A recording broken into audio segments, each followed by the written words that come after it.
देखा जाए पर्सनली एक झूमर है। धोखेबाज रजबू उड़नबाज रजबू। लेकिन मैं ये कहता हूँ कि गीत तब से दफन कहाँ था। एक जो कलाकार है वो 3 बहनें गाती हैं, उन तीनों बहनें में वो क्या नाम है?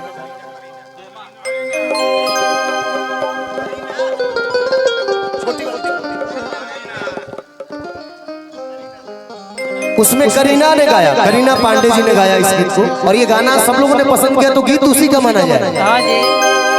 मेरे हिसाब से फैसला समाज यही करता है, तो गीत ये करीना का ही माना जाएगा पूरे जीवन। जिले में भल जकर जन्म वो गोलू गोले बने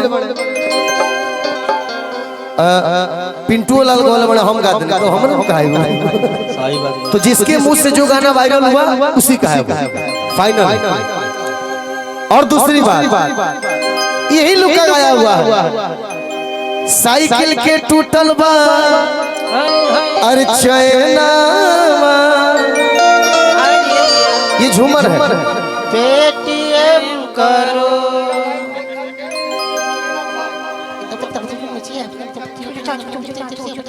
हमारे दुल्हा बाबू के ममेरा भाई कोटहर से सोनू भैया की तरफ से हजारों रुपए का पुरस्कार, कोटि कोटि नमन अभिनंदन। साइकिल के टूटल बा शैनवा त गिरल बा सजनवा झूमर कई कोई लोग गा लेता है, ये लोगों का गाया हुआ और क्या गाया जाता है। लेकिन उस गाने को पहले हम लोग पूरा करते हैं कि क्या करी है बलमू बेचारा पिपर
और नौजवान साथियों के लिए इसी में गाना हमारे छोटू भैया बजाएंगे। हाथ दीजिएगा।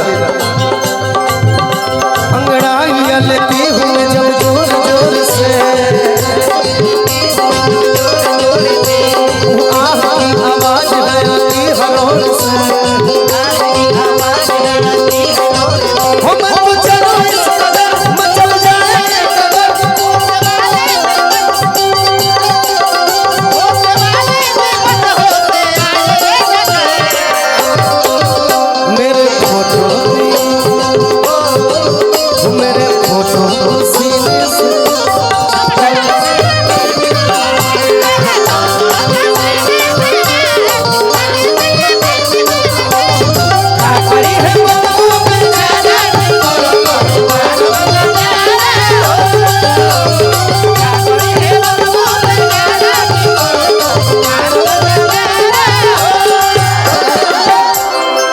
सैया जी खिसिया जी तो क्या करिए कुछ ना करिए, ज्यादा से ज्यादा करिए तो क्या करिए कि ढेर खिसियाई है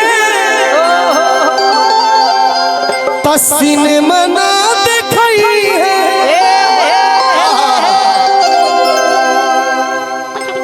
मेरा रूप कहती है अगर ढेर खिसिया जी तो ये करिए कि सिनेमा ना दिखाइए, उससे ज्यादा क्या करिए कि ढेर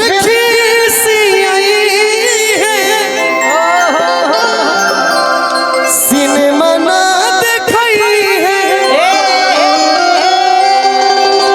सिनेमा ना दिखाई है, सिनेमा ना दिखाई है। ढेर खिसी है तो सिनेमा ना देखिए। अगर सिनेमा ना देखिए तो हम क्या करें कि वीडियो से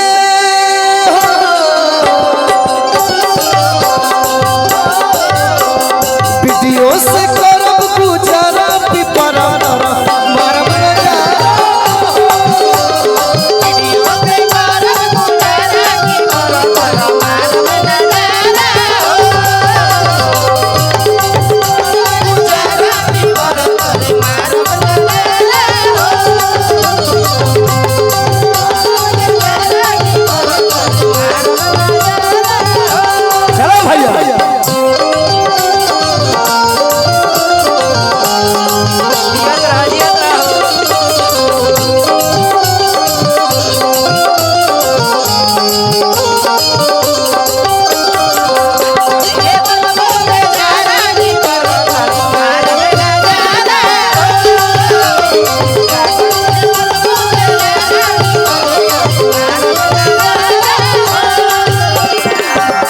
एक लाइन इसमें और खैर ये गीत हमारी मम्मी गाती थी पहले, लेकिन बहुत सारे गीतों में ये चीज आ गया, बहुत सारे एल्बमों में।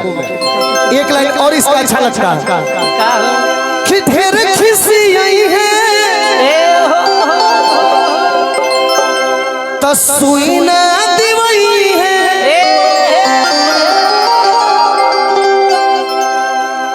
तो दूध पियल करो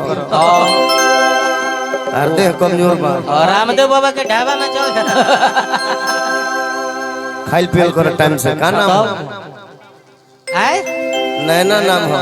नैना कोनो मरले बड़ा से तोरे के पैना नैना नाम है, पैना लेखा भइल भइल। हां आओ के अनचन हो के नाम है। दूध पीजिए। हां गायकी करे के गायक सॉरी डांस करे के बनू, एनर्जी खपत होला। हां कि ढेर खिसी आई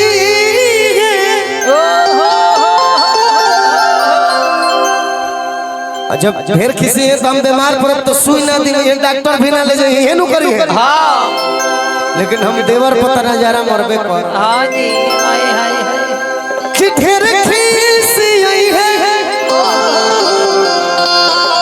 तो सुई ना दिवई है,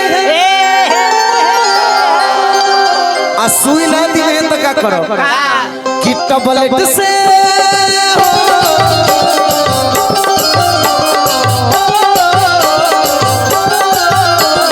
टबलेट से करब गुजारा पिपरा मारब